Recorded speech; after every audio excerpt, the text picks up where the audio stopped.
새로운 한 주간의 시작입니다. 우리 다 함께 기도하심으로 8월 18일 월요일 매일 예배 시작하겠습니다. 기도합니다. 거룩하신 하나님 감사합니다. 오늘도 저희를 주의 말씀의 잔치에 우리를 초청해 주시고 오늘도 은혜의 보좌 앞에 서게 하시니 감사합니다.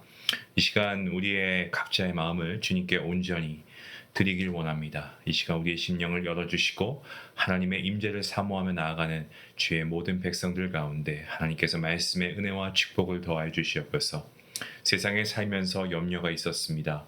걱정이 있었습니다. 근심이 있었습니다. 무거움이 있었습니다. 이 모든 것들 주님 앞에 다 내어놓고 오직 이 시간에 우리가 하나님의 말씀에 집중하며 하나님을 바라볼 수 있는 시간이 될 수 있기를 간절히 원합니다.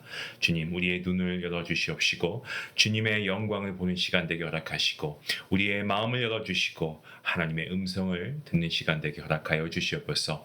성령 하나님께서 이 시간 우리의 생각과 우리의 감정을 주관하여 주시고 정말 이 짧은 시간의 예배가 처음부터 끝까지 하나님께 영광이 되고 우리 모두에게 정말 하늘의 평강과 새 힘이 우리에게 공급되어지는 놀라운 역사가 있게 허락하여 주시옵소서. 모든 예배를 주님께 맡기옵고 감사하며 예수님의 이름으로 기도하옵나이다. 아멘.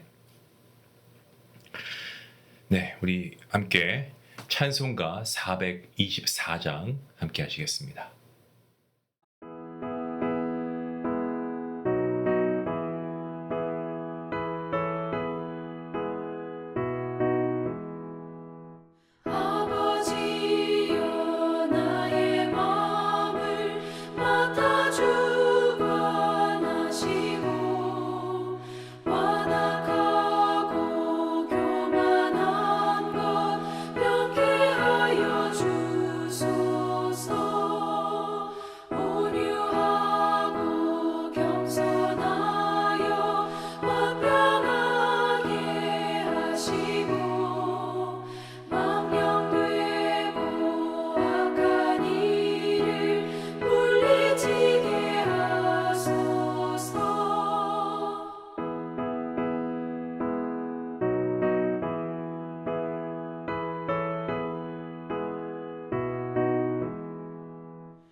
오늘 함께 볼 본문 말씀은 에스겔서 19장입니다. 1절부터 14절까지의 말씀 되겠습니다.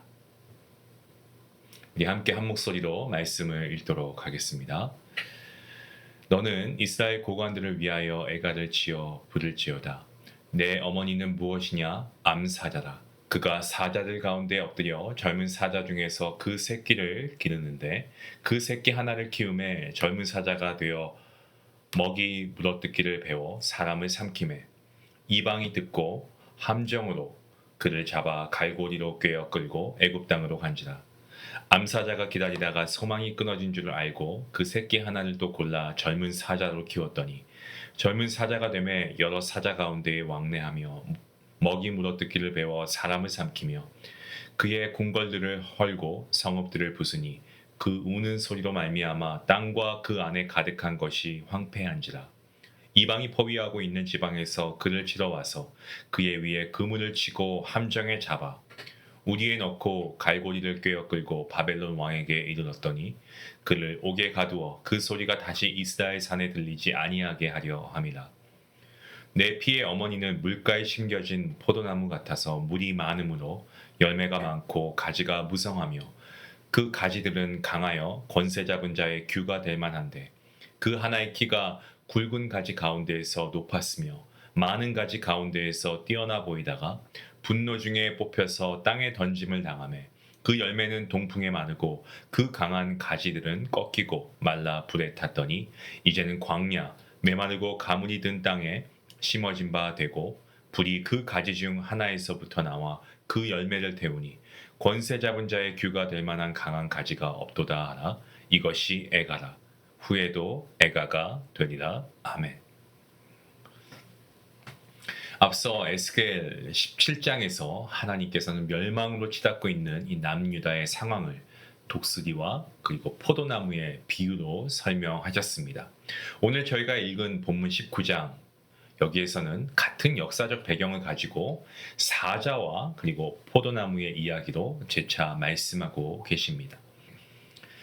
첫 번째 단락이 시작하는 부분인데 2절부터 4절까지의 말씀의 내용을 보면 어미 사자가 새끼를 낳습니다. 그리고 키워서 젊은 사자가 되었죠. 그런데 그 젊은 사자가 사람을 잡아먹으니 이방 민족들이 그 젊은 사자를 포획해서 갈고리로 깨어 이집트로 끌고 갔다라는 것이 그 내용입니다. 암사자는 남유다 왕국을 가리키는 것이고요. 그리고 이 젊은 사자는 유다의 17대 왕이죠. 여호아스를 가리키고 있습니다. 그는 23세 왕이 되었고요. 왕이 되자마자 이스라엘 동족을 죽이고 강포와 또 약탈을 일삼았습니다. 그리고 반애굽 정책을 실시하였습니다. 그로 인해서 애굽의 이 바로느고 왕이 그를 3개월 만에 폐위시키고 애굽을 끌고 간 사건, 바로 그 사건을 이야기하고 있습니다. 이어지는 본문 5절부터 9절까지의 말씀을 보시면 젊은 사자를 잃어버린 어미 사자가 새끼 사자 하나를 다시 키웠는데 이번에는 이 젊은 사자가 궁궐을 헐어버리고 이 성읍을 부수고 땅을 황폐하게 만듭니다. 그러더니 결국 바벨론으로 끌려가는 신세가 되고 만다라는 그러한 내용의 본문이죠. 이 이야기는 남유다의 18대 왕, 이 여호야김의 이야기입니다. 18대 왕이 된 여호야김, 궁전과 또 성읍을 헐고 선지자를 살해하고 정말 여호야김은 하나님의 말씀이 기록된 두루마리까지도 불태워버린 그야말로 악독한 왕이었습니다. 오늘 본문의 말씀대로 그는 이방의 연합 세력인 아람 그리고 모압 그리고 암몬의 공격을 받게 되고요. 그리고 바벨론의 이 느부갓네살에 의해서 포로로 끌려가는 그러한 신세가 되고 말았습니다. 여기까지가 첫 번째 단락이고요. 두 번째 단락을 보시면 포도나무의 이야기가 나옵니다. 본문 10절부터 14절까지의 말씀이죠. 내용은 이렇습니다. 열매 가득하고 가지가 아주 무성한 포도나무 중에 키가 굵은 한 가지가 있었습니다.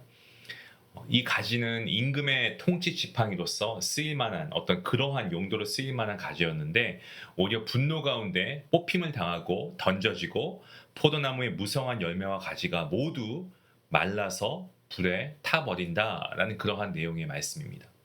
자, 이것은 무엇을 그리고 있냐면 20대 왕이죠. 시드기야 왕 때에 멸망당하게 될 이 남유다의 모습을 그리고 있는 말씀입니다. 초원에서 사자로서 자유롭게 누리며 살아가야 할 유다의 지도자들, 그들이 풍성한 나무 열매처럼 열매 가득한 삶을 살아가야 할 유대의 왕들이 패역하여서 하나님의 그 선하신 뜻대로 살아가지 않습니다. 그로 인해서 이처럼 멸망할 것이다 라는 예언을 받게 되는 것입니다. 그리고 이 예언은 그대로 유대 역사의 현실이 되었죠. 성취되었습니다. 남유다는 BC 580년경에 예루살렘이 멸망당하면서 바벨론에 함락되어서 많은 유다의 지도자와 그리고 또한 유력한 사람들이 이 바벨론으로 포로의 신세로 끌려갔습니다. 앞서 언급한 17대 왕 여호아스 왕, 그리고 18대 왕 여호야김 왕, 그리고 20대 이 남유다의 마지막 왕 시드기야 왕 때 이 모든 예언은 말씀 그대로 성취되었습니다. 자, 그런데 하나님께서는 이 예언의 말씀을 단지 기록하라고만 하시지 않으시고요. 오늘 말씀을 보시면 애가로 지어 부를 것을 말씀하십니다. 오늘 저희가 읽은 본문 1절 말씀에 너는 이스라엘 고관들을 위하여 애가를 지어 라고 되어 있고요. 또 14절 말씀을 보시면 이것이 애가라 라고 되어 있죠. 후에도 애가가 될 것이다 라고 말씀합니다. 유다의 멸망을 가지고 사자와 이 포도나무의 이야기로 들려주시는 게 오늘 본문인데 이렇게 이 이야기를 들려주시면서 이 예언을 어떻게 하라고 하십니까? 애가로 지어 부를 것을 말씀하십니다. 여러분 애가라고 할 때 이 애가는 슬픔을 표현할 때 부르는 노래 이게 바로 애가입니다. 에스겔을 통해서 기록하게 하시는 이 예언은요 단지 남유다의 멸망이 이것이다 라고 예고하는 것뿐만이 아니고요 그 후대의 사람들까지도 그 후손들까지도 이 이야기를 기억하고 함께 기억하고 탄식하면서 읊조리게 하시기 위한 그 목적이 있었다라는 것입니다. 남유다의 멸망 그리고 그 처절한 역사적 현실을 경험하지 못한 그 후손들, 후대의 이스라엘 자손들까지도 이것을 기억하게 하시려고 이것을 에스겔을 통해서 애가로 지어 부를 것을 하나님께서 말씀하십니다.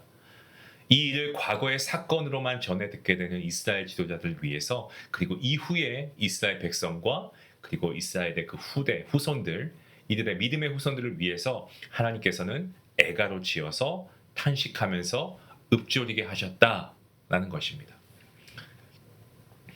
여러분 우리 한국의 이 고유의 노래 중에 으뜸으로 꼽을 수 있는 게 아리랑이 있습니다. 아리랑. 이 아리랑이 한민족의 슬픔과 그리고 한민족의 어떤 역사 그리고 한을 표현하고 있지 않겠습니까? 자 그렇다고 한다면 하나님께서는 오늘 이 애가를 부를 후대 이스라엘 사람들이 과거의 역사를 잊지 않도록 이 애가를 지어서 읊조리고 부르게 하십니다. 단지 과거의 이 멸망의 역사가 잊혀지지 않는데 그것에 그냥 끝나는 것이 아니고 현재를 살아가고 있는 그리고 현재를 살아가게 될 이스라엘 후손들에게 새로운 출발의 어떤 그러한 원점이 될 수 있도록 이 애가를 지어 부르게 하시는 하나님의 모습을 우리가 보게 됩니다.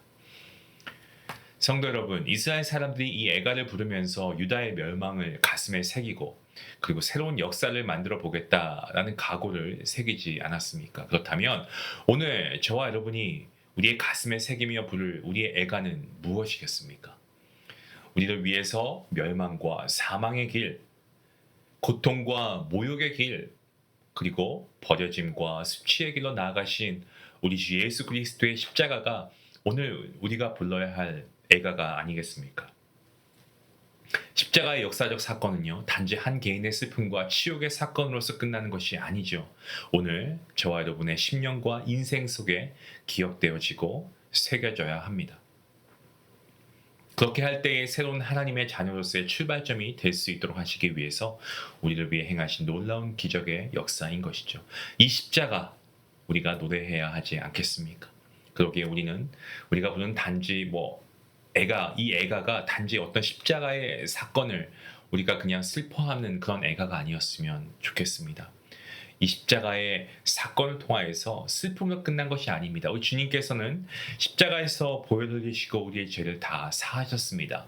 하지만 죽음으로 끝나지 않으셨습니다. 사흘 만에 부활하셨습니다. 할렐루야. 때문에 우리가 이 애가를 통해서 슬퍼하는 것으로 끝나는 것이 아니라 주님을 통해 산소망과 부활의 영광을 가져오는 찬양이 되어야 할 것입니다.